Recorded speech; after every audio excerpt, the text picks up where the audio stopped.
Hey, one of the easiest and most nutritious things that you can make in a kitchen is a smoothie. And we're gonna start out with some of these very simple and really powerful ingredients. I know a lot of people worry about their post and pre-workout type meals, but the fastest way that I've found to do this is with a smoothie.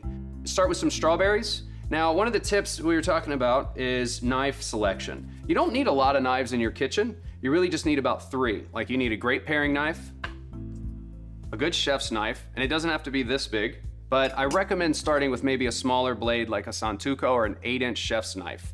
The important thing is that it feels good in your hand and it doesn't feel like the handle's too big. I want you to be extremely comfortable. Now, I just topped the strawberry with the paring knife, but if you were to cut or slice a strawberry, and I love using strawberries because they're so firm. Once you cut the top, you have a nice strong base. Make a C, put that on top of anything you're cutting or chopping, and just lay your knife up against it and walk your knife down through your fingers like that, and it guides it. It won't ever cut your finger if it's against your knuckle. It's a little bit of a misnomer that sharp knives are not what you need in the kitchen. That's actually exactly what you want, is a sharp knife.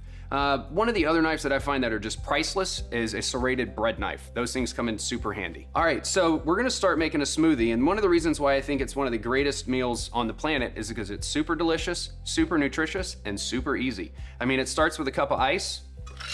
You can put that in your trusty blender.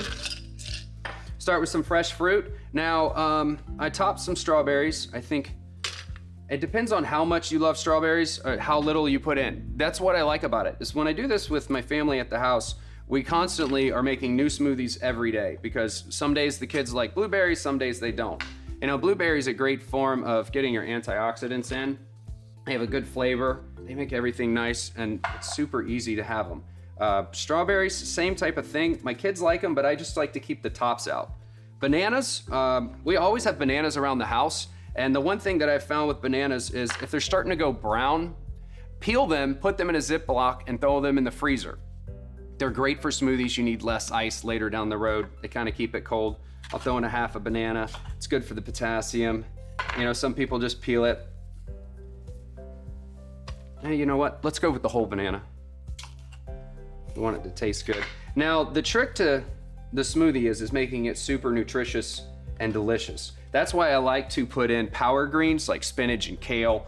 Some days I'll throw in some broccoli florets. I've got some organic spinach here. All you gotta do is rip that up. Now I like to blend it first and then I add my protein powder. It usually kind of thickens everything up. And then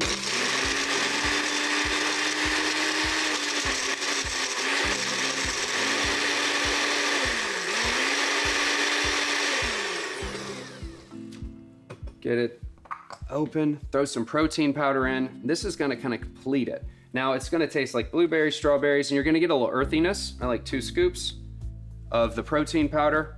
Put it back in the blender. Try to go on a high speed and just let it do the work. Some people are gonna ask, how long do you puree it? Well, depends on how chunky you like it, but this is kind of right where we're at. Pretty smooth. See how the blueberries change the flavor? Super easy, nice and thick, very nutritious and delicious.